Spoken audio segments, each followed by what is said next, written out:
Ngayon ang ating i-recap ay isang movie na pinamagatang Hunting Season, na ipinalabas taong 2025.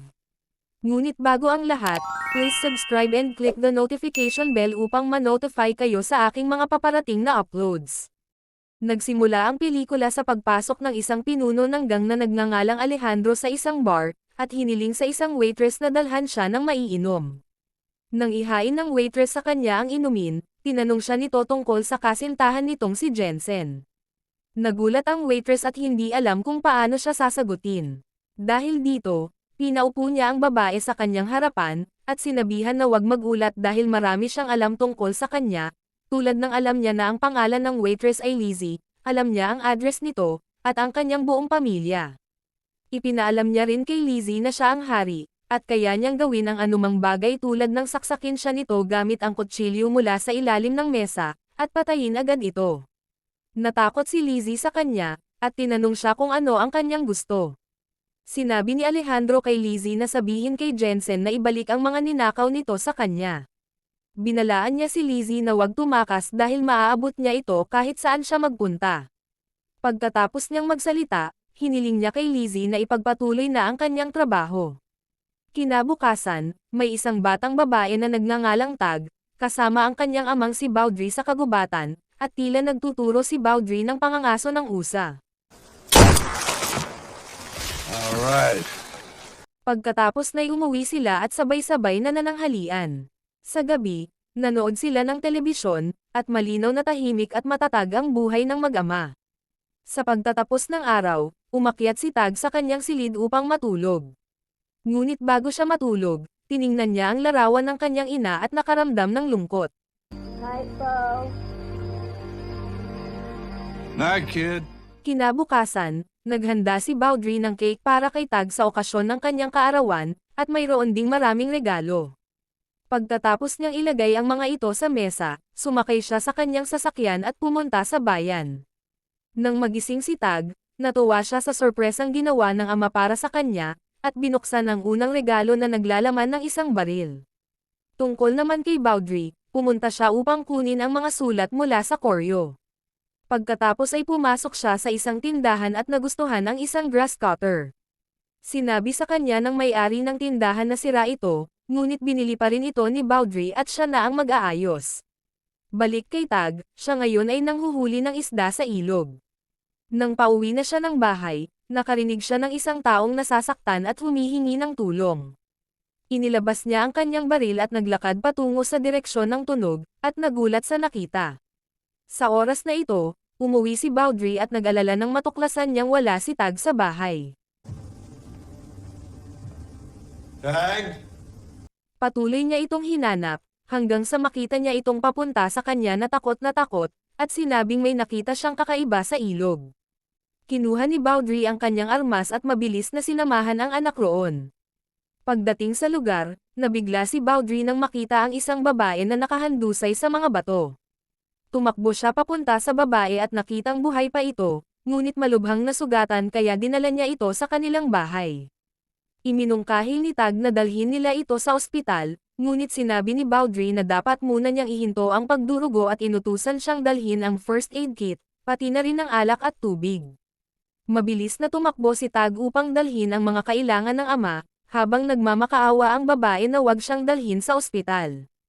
Pumayag si Baudry at binigyan siya ng katiyakan, ngunit naiintindihan niya na may problema sa likod nito.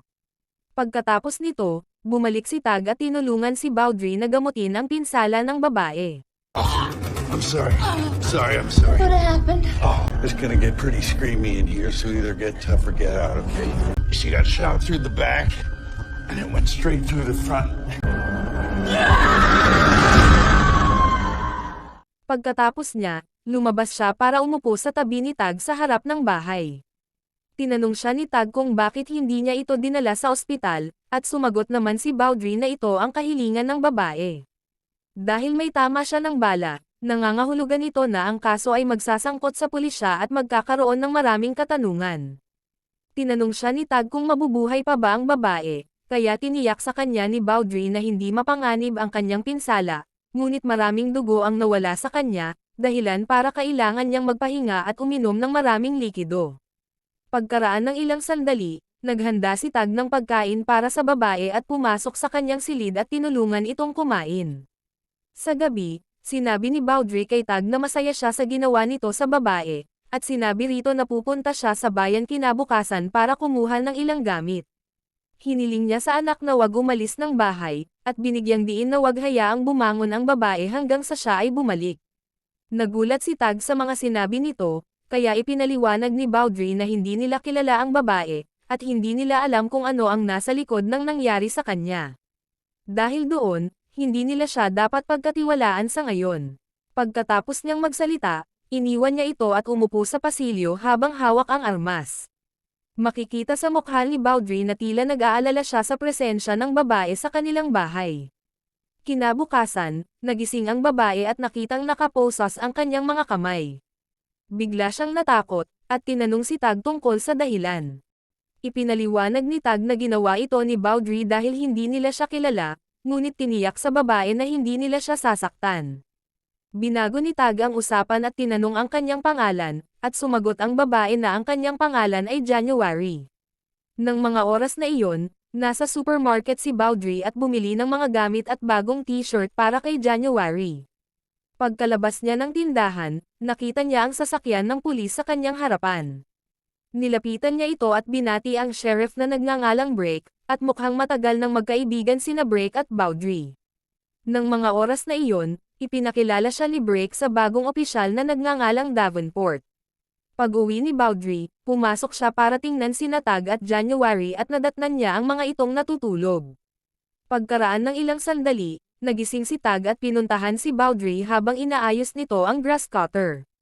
Sinabi niya sa ama na may tato si January at hinangaan niya ito, at tinanong ang ama kung may tato din ang kanyang ina. Inihayag ni Baudry na mayroong higit sa isang tato ang kanyang ina, at hiniling sa anak na wag isipin na magpapagawa ng mga tato sa kanyang katawan. Sa gabi, nanatili si Baudry sa tabi ni January hanggang sa magising ito at nagulat na hindi na nakatali ang kanyang mga kamay. Tinanong ni Baudry si January kung sino siya at sino ang gumawa nito sa kanya. Sinabi ni January ang kanyang pangalan at sinabi na nakatira siya sa bayan, kasama ang kanyang kaibigan na nagngangalang Lizzie. Ikinwento ni January na noong araw ng aksidente, pauwi siya galing sa gym at nagulat na may mga taong nakamaskara sa kanilang apartment na nakahawak at sinasaktan si Lizzie. Nang makita siya ng mga ito, agad siyang hinuli at sinaktan din. Sinabi ni January na tinatanong ng mga taong ito si Lizzie tungkol sa kanyang kasintahang si Jensen. Matagal nang hindi alam ni Lizzie ang kinaroroonan ni Jensen, ngunit hindi nila siya pinaniwalaan at sakay ng sasakyan, dinala sila at inihulog sa kagubatan. Doon binaril ng mga lalaki si Lizzie at pinatay. Nakatakas siya sa mga puntong iyon, ngunit binaril siya ng isa sa kanila, kaya nahulog siya mula sa tuktok ng tulay hanggang sa ilog sa ibaba. Narinig ni January na hinahanap siya ng mga lalaki, at dahil doon, patuloy siyang gumapang hanggang sa lumusong siya sa tubig at matagal na pinigilan ang kanyang hininga, para hindi nila siya maramdaman. Nang mga oras na iyon, inakala ng mga lalaki na patay na siya, dahilan para umalis ang mga ito sa lugar. Matapos niyang matiyak na nakaalis na sila, patuloy siyang nahirapang lumangoy hanggang sa nakaahon sa tubig. Tinanong siya ni Baudry tungkol kay Lizzie, at inihayag ni January na si Lizzie ay isang inosente at maselang babae, na sa kasamaang palad ay nagmahal ng isang mapanlinlang at kriminal na tao. Kinabukasan, pumunta si Baudry sa ilog at hinanap ang katawan ni Lizzie at nang matagpuan niya ito, itinulak niya ito pabalik sa tubig. Pag-uwi niya, tinanong siya ni Tag kung saan siya nanggaling, at sinubukan ni Baudry na itago ito sa anak at ayaw niyang malaman ang kahit ano. Gayunpaman, alam ni Tag na nagsisinungaling ang kanyang ama. Kaya napilitan si Baudry na sabihin ang totoo, at ikinwento ang sinabi ni January tungkol sa kaibigan nitong si Lizzie, at natagpuan niya ang bangkay ni Lizzie sa ilog. Dagdag pa ni Baudry na pagkatapos ng nangyari, dapat nang umalis si January sa kanilang bahay, dahil kapag nalaman ng mga taong pumatay kay Lizzie ang kinaroroonan ni January, pupuntahan nila ito para patayin. Sinabihan ni Baudry si Tag na pumasok sa bahay at wag lumabas hanggat hindi siya bumabalik. Pumunta si Baudry sa bayan at tinawagan ang pulisya upang iulat si January, ngunit sa hindi malinaw na dahilan, nagbago ang kanyang isip. Sa bahay, hiniling ni January kay Tag na pumunta sa banyo. Tinulungan siya ni Tag papunta sa banyo at nanatili siyang naghihintay sa harap ng pinto. Pagpasok pa lang ni January sa banyo, tumingin siya sa bintana at tila natatakot siyang may naghahanap sa kanya. Nang masiguro niyang ligtas ang lugar, tumingin siya sa salamin at naiyak nang makita ang mga sugat sa kanyang mukha. Pagkatapos ay hiniling niya kay Tag na ibalik siya muli sa kama. Doon ay tinanong ni January si Tag tungkol sa kanyang ina, at sumagot si Tag na namatay ito noong bata pa lamang siya. Pagkaraan ng ilang sandali, umuwi si Baudry at nainis nang makita niya si January na nakaupo sa pasilyo. Lumapit si Tag sa kanya at sinabing alam niyang nagagalit sa kanya ang ama, dahil hinayaan niyang lumabas si January ng kwarto. Ipinaalala ni Baudry sa anak na huwag magtiwala kay January kahit anong mangyari. Gayunpaman, sinabi ni Tag na may tiwala siya kay January, at iniwan niya ang ama at pumasok sa bahay. Kinagabihan, sabay silang naghapunan at malinaw na natuwa si Tag sa presensya ni January. Pagkatapos nilang kumain, lumabas si January para umupo kasama si Baudry sa harap ng bahay. Sinabi sa kanya ni Baudry na dadalhin siya nito sa bayan kinabukasan, at ipinaalam sa kanya na may klinik doon at makakahanap siya ng maayos na pangangalaga. Nanatiling tahimik si January at hindi sumagot. Nang bumalik siya sa kama, lumitaw ang pag-aalala at tensyon sa kanya. Sa oras na ito, nalaman ni Alejandro na nahanap ng kanyang mga tauhan ang bahay ni Jensen, at dinala siya sa bodega. Pinuntahan niya ito, at sinabi niya kay Jensen na dinukot nila ang kanyang asawa at anak. Umiyak si Jensen at humingi ng tawad sa kanya, at ipinaalam na balak talaga niyang nakawin ang mga droga, ngunit nagbago ang kanyang isip at inihatid ito sa gang. Sinabi sa kanya ni Alejandro na sigurado siyang naihatid niya ang mga droga, ngunit nagkamali siya at dapat parusahan. Kumuha si Alejandro ng drill at itinoon sa bungo ni Jensen hanggang sa mamatay. Kinabukasan, hiniling ni Baudry kay Tag na tingnan ang kanilang kapitbahay, dahil 2 araw na mula nang makita niya ito. Pumayag si Tag at sinabing dadalhin niya ang sasakyan, ngunit gagamitin ito ni Baudry papunta sa bayan. Dahil dito, ginamit na lamang ni Tag ang kanyang bisikleta at umalis ng bahay. Lumabas na nilayon ni Baudry na ilayo si Tag sa bahay, upang hindi niya makita ang pag-alis ni January. Pagkatapos nito, isinama ni Baudry si January sa kanya papunta sa bayan. Sa daan, nakita nila ang mga pulis na nakatayo malapit sa ilog. Binigyan niya si January ng sombrero upang walang makapansin sa kanya, at bumaba si Baudry ng sasakyan upang tingnan kung ano ang nangyayari. Doon ay nalaman niya mula kay Break na natagpuan nila ang bangkay ng isang pulis na si Jensen sa ilog. Sinabi ni Break na si Jensen ay sangkot sa Brotherhood Gang, at ang gang na ito ay lubhang mapanganib at may impluwensya sa lahat ng dako. Natagpuan din ng pulisya ang bangkay ng isang babaeng nagngangalang Lizzie, at mayroong kaugnayan sa pagitan ng kanilang pagkamatay. Gayunpaman, nawawala ang kaibigan ni Lizzie na si January, at walang nakakaalam ng kanyang lokasyon. Tinanong si Baudry ni Break kung may napansin siyang kakaiba nitong mga nakaraang araw, at sinabi ni Baudry na wala siyang nakitang anumang kapansin-pansin. Dahil dito, hiniling na lamang ni Break kay Baudry na ilayo si Tag sa ilog. Samantala, nakatingin si Davenport sa sasakyan, at nakuha ang kanyang atensyon sa babaeng kasama ni Baudry. Sinabi ni Baudry na ito ay anak ng kanyang kapatid na pumunta para sa kaarawan ni Tag. Tila hindi naniwala si Davenport sa mga sinabi ni Baudry, ngunit hindi siya pinansin ni Baudry at bumalik sa sasakyan at nagmaneho pabalik ng bahay. Kinagabihan, nalaman ni Alejandro mula sa isa sa kanyang mga tauhan, na natagpuan nila si January at alam na nila ang kanyang lokasyon. Nag-utos si Alejandro na magpadala ng mga tao para patayin si January. 2 sagang ang dumating sa bahay ni Baudry, ngunit sa mga oras na iyon, nakatayo si Baudry sa harap ng kanyang bahay. Lumabas ng kotse ang isa sa gang at hinanap ang kanyang kapatid na nagngangalang January, dahil tumakas ito kasama ang isang nagngangalang Jensen. Inilarawan niya ang kanyang anyo at tinanong si Baudry kung nakita niya ito. Sinabi sa kanya ni Baudry na hindi niya ito nakita, dahilan para humingi ng tawad ang lalaki sa kanya dahil sa istorbo.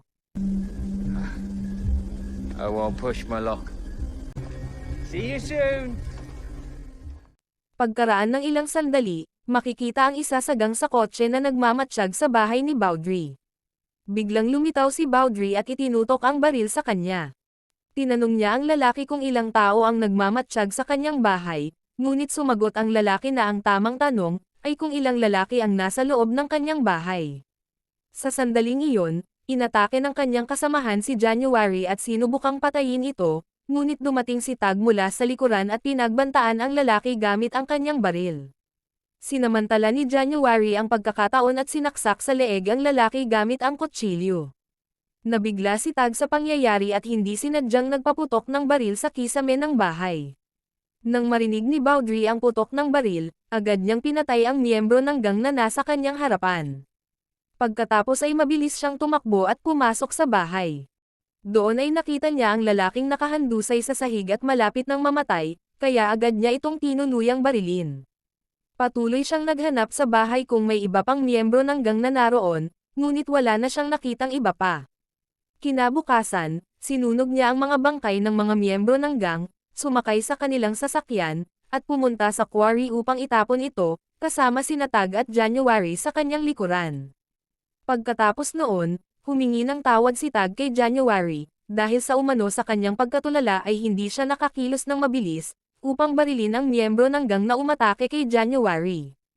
Ngunit sinabi ni January na isa siyang matapang na babae at kung wala ang presensya nito, hindi niya mapatay ang lalaki. Pumunta si January kay Baudry at humingi ng tawad, sinabing kailangan niyang umalis dahil ang kanyang presensya ay magiging mapanganib para sa kanila. I never would have stayed here if I knew they'd come. I wouldn't have done that to you and Tag. Just take me somewhere, anywhere. Drop me off. Clearly they want me dead. I cannot do that to y'all. Dahil dito, pumunta si Baudry sa gubat, at hinukay ang isang parte ng lupa. Nalantad ang isang kahon na puno ng pera, at kumuha siya ng malaking halaga mula rito. Pinuntahan niya si Brake sa simbahan at humingi ng pabor, alang-alang sa kanilang pagkakaibigan. Ipinaalam niya rito na kasama niya sa bahay si January, ang nawawalang kaibigan ni Lizzie. Sinabi niya rito na wala siyang kumpiyansa na ihahatid siya sa pulisya, lalo na matapos niyang malaman mula rito na si Officer Jensen ay nagtatrabaho para sa gang. Hiniling niya kay Brake na kunin si January at ipuslit ito palabas ng bayan. Pumayag si Brake at nangako na protektahan niya si January. Nagpasalamat si Baudry at bumalik kay January, at sinabihan si Tag na saglit silang iwan dalawa. Pagkatapos ay ibinigay niya kay January ang perang kinuha niya mula sa kahon. Nagpasalamat si January at tuluyan ng sumama kay Brake. Pag-uwi ni na Baudry at Tag, tila naiinis si Tag sa ama, at sinabi kay Baudry na ayaw niyang umalis si January sa kanilang bahay. Hiniling niya na ibalik si January, ngunit ipinaalam ni Baudry sa kanya na hindi ito mangyayari, dahil ang kanyang presensya ay isang panganib para sa kanila. January trusted us. The only thing I care about in this whole wide world is you. Nalungkot si Tag, iniwan siya at umakyat sa kanyang silid. Kinabukasan, nagising siya mula sa pagkakatulog at nakita si Baudry sa kanyang tabi. Ipinaalam niya sa anak na nagbago na ang kanyang isip, at pupuntahan nila si January para kunin muli. Pumunta ang mag-ama sa bayan para tawagan si Brake. Gayunpaman, laking gulat ni Baudry nang walang sumasagot sa kanyang telepono, dahilan para puntahan nila ito sa istasyon ng pulisya. Doon ay dinala siya ni Davenport sa isang tabi para magkausap silang dalawa. Ipinaalam ni Davenport na nawawala si Brake simula kahapon, at sinabi na pinaghihinalaan niya na sangkot si Brake sa Brotherhood Gang. Sinabi sa kanya ni Baudry na kilala niya si Brake sa loob ng 35 taon, at imposibleng gawin niya iyon. Ngunit itinoon ni Davenport ang kanyang pansin na maaaring baguhin ng pera ang kahit na ano at sinong tao. Bukod doon, malapit nang magretiro si Brake at maaaring nakipagtulungan sa gang, upang matiyak ang isang magandang pensyon.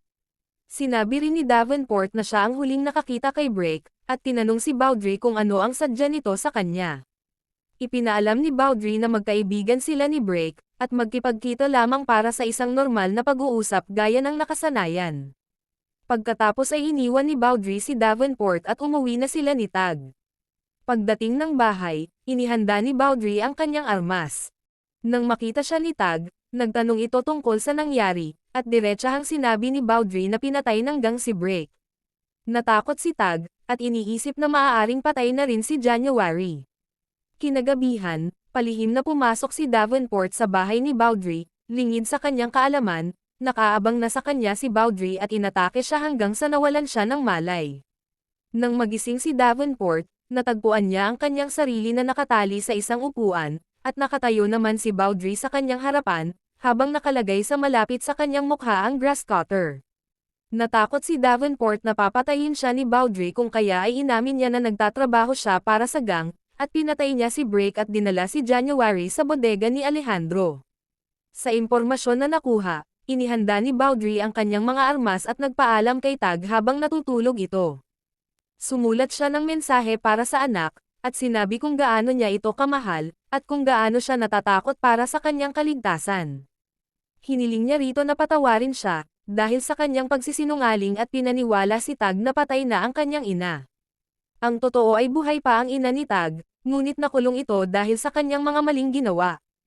Ipinaalam niya rito na nakalabas na ang kanyang ina sa bilangguan 4 na buwan na ang nakalipas, at kasalukuyang nagbabago sa kanyang buhay. Dagdag pang revelasyon ni Baudry, na palagi din itong nagpapadala ng mga sulat para kay Tag dahil gusto niya itong makita, ngunit tinatapon niya ang lahat ng mga sulat na ito. Nagpaalam si Baudry na aalis siya para ililigtas si January, ngunit hindi sigurado na makakauwi pa siya ng buhay. Pagkatapos nito, dinala niya si Davenport para sa lokasyon ng bodega. Doon ay sinalubong sila ng isa sa mga gang, ngunit mabilis siyang pinatay ni Baudry, lumabas ng kotse at hinarap si Alejandro at ang kanyang mga tauhan. Front gate. Where you at?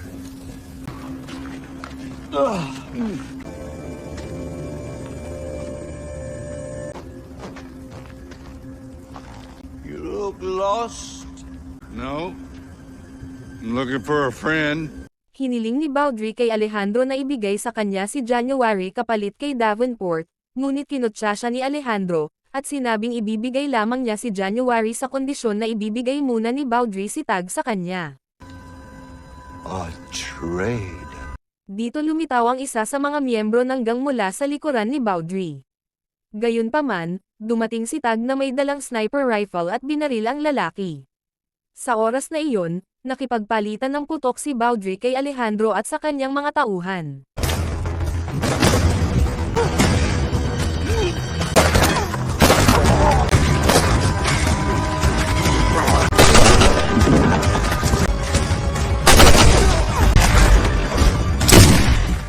Napansin ni Baudry na may tumutulong sa kanya, ngunit hindi niya alam kung sino ito. Biglang lumapit sa kanya ang isa pang lalaki at papatayin na sana siya, ngunit agad siyang binaril ni Tag. Sa wakas ay nalaman ni Baudry na ang kanyang anak ang tumutulong sa kanya. Dahil dito, tinapos niya ang iba pang miyembro ng gang at mabilis na pumasok sa bodega.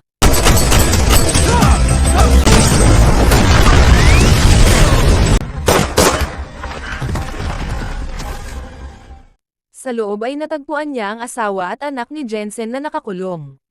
Bigla niyang narinig ang boses ni Alejandro mula sa silid na katabi nila. Ngunit nang buksan niya ang silid, laking gulat niya na ang boses na ito ay nagmumula sa isang recording device, at nakita niya si January na nakahandusay sa sahig. Lumabas si Alejandro mula sa likuran ni Baudry at sinaksak siya gamit ang isang kutsilyo, at kinuha ang kanyang armas. Sinabi muli ni Alejandro na siya ang hari at walang makakatalo sa kanya. Ngunit sa puntong iyon ay biglang lumitaw si Tag mula naman sa likuran ni Alejandro, at binaril siya hanggang sa mamatay. Pagkatapos noon, dinala niya sina Baudry, January, at ang mag-ina ni Jensen sa ospital. Lumipas ang isang buwan pagkatapos ng mga pangyayari, makikita si January na magaling na at nakabawi na ang kanyang katawan. Para naman kay Baudry, nasa yugto pa rin siya ng pagpapagaling mula sa mga pinsalang natamo. Sa oras na iyon, nagpasalamat si January sa kanila para sa kanilang tulong, at nagpaalam para umalis na sa kanilang bahay. Makalipas ang ilang araw, isinama ni Baudry si Tag upang sa wakas ay makipagkita sa kanyang ina sa isang kafe. Tuwang-tuwa ang ina nang makita niya ang kanyang anak at niyakap ito, habang emosyonal naman si Baudry na nakatingin sa kanila mula sa sasakyan. At dito nagtapos ang kwento. Hanggang sa muli, maraming salamat sa panonood.